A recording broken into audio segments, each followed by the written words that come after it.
sindrom Patau atau trisomi 13 merupakan kelainan genetika dengan jumlah kromosom 13 sebanyak 3 buah yang terjadi karena kesalahan dalam pemisahan kromosom homolog.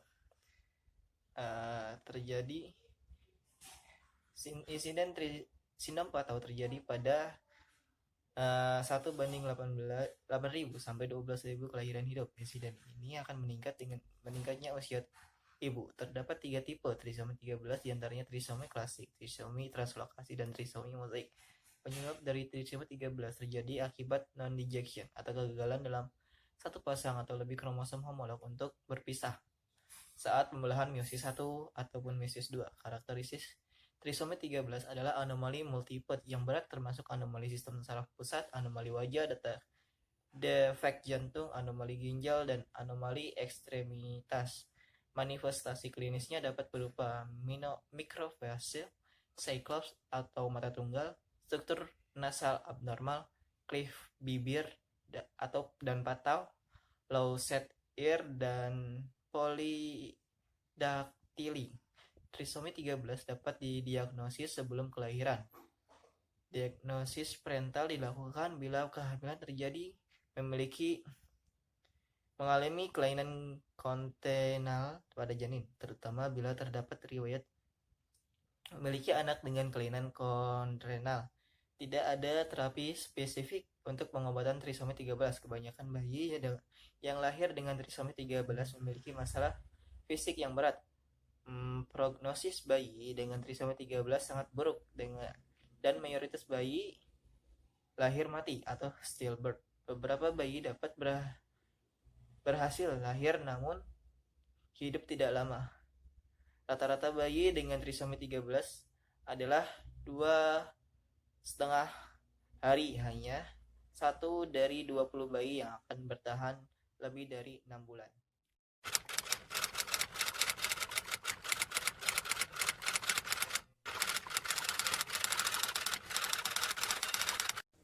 Selanjutnya yaitu sindrom Edward. Nah, sindrom Edward ini merupakan kelainan genetik yang terjadi akibat adanya salinan ekstra dari kromosom 18. Sindrom ini dialami oleh 1 dari 5.000 kelahiran.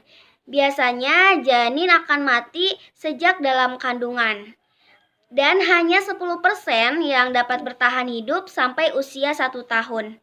Gejala pada sindrom Edward ini biasanya bibir sumbing, kelainan bentuk dada dan kaki, pertumbuhan yang lambat, bentuk kepala yang kecil atau mikrosefalus, bentuk rahang yang kecil, mikrogranatia.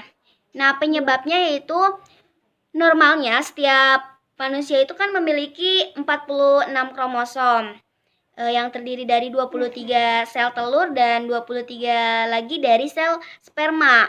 Nah, sementara pada kasus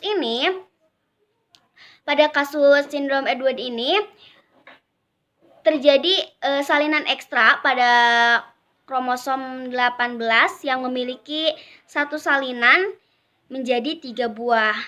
Sementara untuk obatnya itu sendiri belum ada pengobatan untuk sindrom Edward.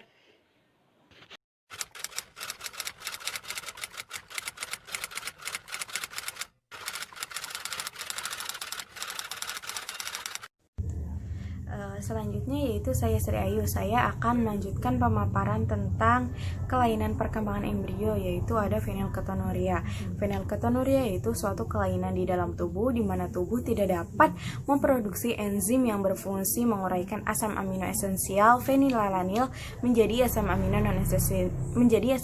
non esensial tirosin. Adapun gejala fenilketonuria yaitu diantaranya ada keterbelakangan mental, yang pertama. Yang kedua ada kejang. Yang ketiga ada pertumbuhan terhambat. Yang keempat ada ukuran kepala kecil. Yang kelima ada napas, kulit, urin itu bau apek karena terlalu banyaknya fenilalanil. Selanjutnya yaitu ada penyebab fenilketonuria akibat kelainan gen yang diturunkan dari orang tua penderita kemudian akan diturunkan ke generasi berikutnya jika kedua orang tua membawa satu salinan gen yang rusak. Masing-masing Anak mereka memiliki peluang sebesar 25% dari setiap kelahiran yang akan menderita fenilketonuria. Selanjutnya yaitu ada pengobatan fenilketonuria. Fenilketonuria tidak bisa disembuhkan, namun pengobatan dilakukan bertujuan untuk mengendalikan kadar fenilalanil di dalam tubuh agar tidak menimbulkan gejala, serta untuk mencegah komplikasi. Pengobatan tersebut dimulai dengan menerapkan pola makan yang rendah fenilalanil.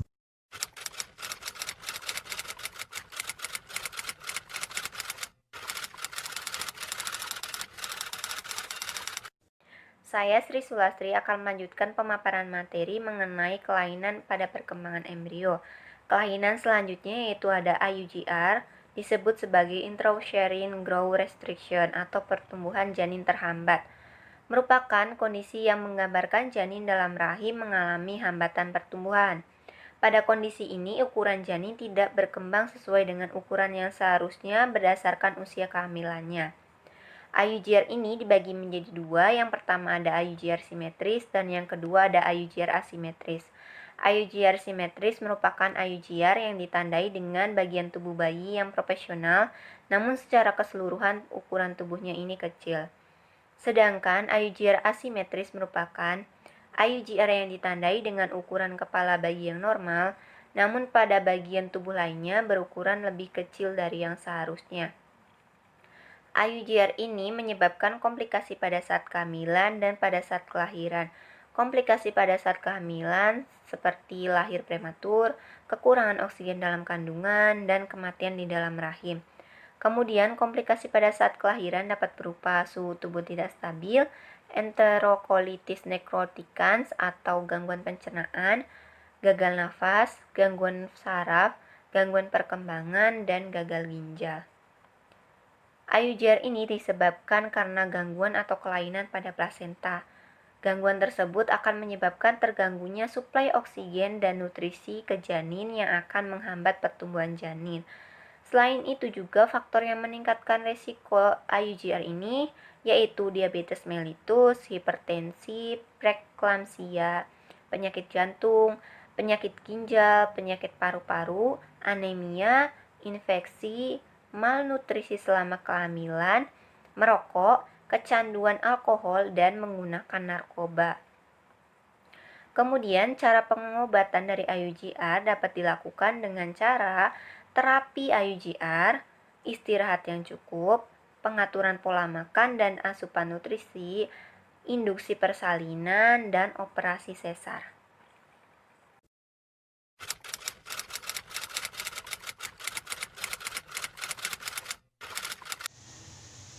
Salah satu kelainan perkembangan embrio adalah sindrom Down.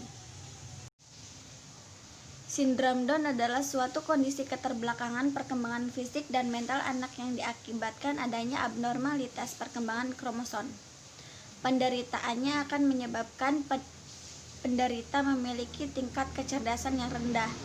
Kromosom ini terbentuk akibat kegagalan sepasang kromosom untuk saling memisahkan diri saat terjadi pembelahan. Penyebabnya yaitu adanya satu salinan ekstra dari kromosom nomor 21 dan ibu yang sudah cukup berumur saat hamil atau memiliki penderita sindrom Down lain dalam keluarga. Beberapa gejala sindrom Down diantaranya ukuran kepala besar, sudut mata luar naik ke atas, lidah pecah-pecah. Sindrom Down dapat diobati dengan fisioterapi, terapi okupasi, terapi bicara, dan terapi perilaku.